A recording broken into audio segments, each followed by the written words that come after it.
Hey guys, I hope everyone is doing well. In today's video, I'm going to be reviewing Air Venturi's V10, their entry-level 10-meter target pistol. And this video is going to be a little bit different from most of my other reviews. You see, it has been raining nearly non-stop where I live, and I haven't been able to find time to get out and do any filming. Well, tonight my wife is out of the house, and I'm going to do something that, while it isn't strictly forbidden, it's definitely frowned upon.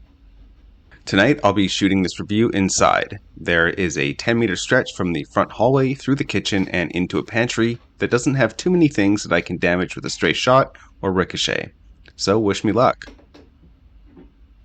I'll be using an improvised pellet trap with a half-inch thick piece of hardwood as a backstop. A gun like the V10 would never be able to get through any of that, as it's shooting a standard .177 cal pellet at around 400 feet per second. So not fast at all, but plenty fast enough for some 10-meter target work. I've been making these pellet traps for years whenever I need one, and they haven't failed me yet. I can't remember exactly where I got the idea, but it was on one of the online forums for sure.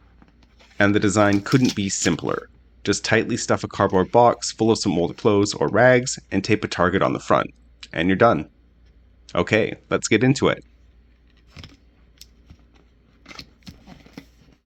The V10 is, as I mentioned earlier, an entry-level offering from Air Venturi, so don't expect fancy materials or tons of features. That being said, the polymers used in the gun feel robust, and the quality that you get for your money here is amazing value. The extensive use of polymer results in a light weight of just about 2 pounds, despite the larger size of the pistol. It's well balanced and feels quite comfortable to hold. The wood grip fits my hand well right out of the box, however it is meant to be shaped to conform to your individual hand. The grip also has an adjustable palm shelf, so there's definitely room to make the gun feel even more comfortable. Also, while the grip that comes on the gun is right-handed, there are left-handed grips available. Located on the rear of the grip is the trigger adjustment screw. Now, out of the box, the trigger is phenomenal, but this will allow you to lighten it up to your preference. I often go on about the trigger on the Beam P17 being arguably the best budget trigger on the market. I may have to reassess that. While I do understand that the V10 is not a budget gun, at least not compared to the P17, it's not. With the V10 being over 4 times the price of the P17. However, I do think that you also get 4 or more times the gun for your money, and the trigger is a huge part of that. It's short, crisp, and smooth, and by the time I did this review, I'd put around 400 rounds through the gun, and at no point did I ever question the quality of the trigger. I mean, there is a lot of plastic involved, which always gives me pause in a trigger. However, the mechanism and function so far have performed well above my expectations. The gun can be dry-fired by half-cocking the gun and then just using it like you normally would, which is nice so that you can get in as much practice as possible. As for the safety, there isn't one. That's fine, just be careful where you point the gun. The V10 has a nice set of open sights, but there is no rail for mounting optics, so keep that in mind if you're the kind of guy who likes an optic on their pistol. The rear sight is adjustable for both windage and elevation, and though it is mostly plastic, it feels well made, and the adjustments are fine and solid.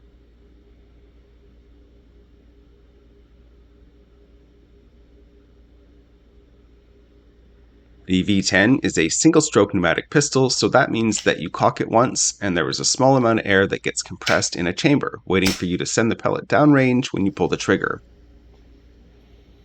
It's relatively easy to cock, taking less effort in my opinion than the Beam P17.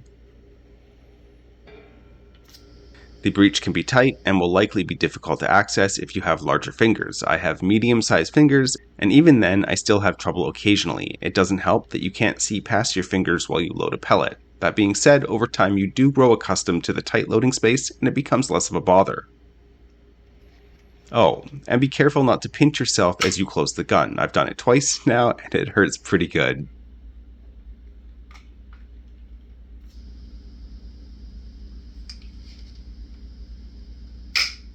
Okay, let's do some shooting.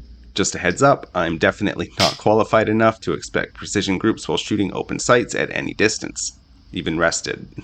So bear with me while I try to do my best. I'd also like to point out ahead of time that yes, my follow-through is horrendous. It doesn't even exist. Lower your expectations as low as you can, and then you might only be mildly disappointed in my shooting here. All of my groups today will be 5 shots at 10 meters.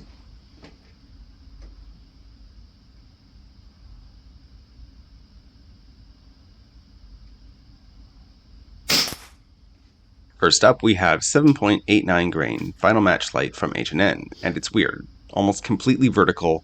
There are 3 rounds closely grouped near the top of the group that I'm happy with, but it definitely has room for improvement.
Next up are the 9.57 grain Barracuda FT. The first 3 shots are great. I was getting pretty excited about this group, and then I went and pulled the next 2 shots. Isn't that how it always goes?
Our third group is with 10.65 grain Barracuda match pellets, and it's pretty spread out and is probably the worst group of the day.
Our fourth and final group is with 8.44 grain Barracuda 8 pellets, and besides the second shot that I pulled, it's not too bad of a group. Not as tight as the Barracuda FT, but I'll likely test these again to see what they can do over multiple groups.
Okay, so what are my thoughts about the Air Venturi V10? For the money, it's amazing value, and it'll likely outshoot me for years and years. The only thing I'm not a huge fan of is the extensive use of polymer, but I understand the reasons for it, and in exchange for a lower cost and lighter weight pistol, I can accept the plastic. The gun feels well made and sits comfortably in my hand. The trigger is phenomenal and the barrel is accurate. The V10 is a great option for anyone looking to get started in 10-meter shooting, or for anyone looking for a unique, well-made pistol for plinking. I don't think that this gun will disappoint too many people. Feel free to like this video or subscribe to the channel if that's the sort of thing you're into. Thanks for watching and have a great day.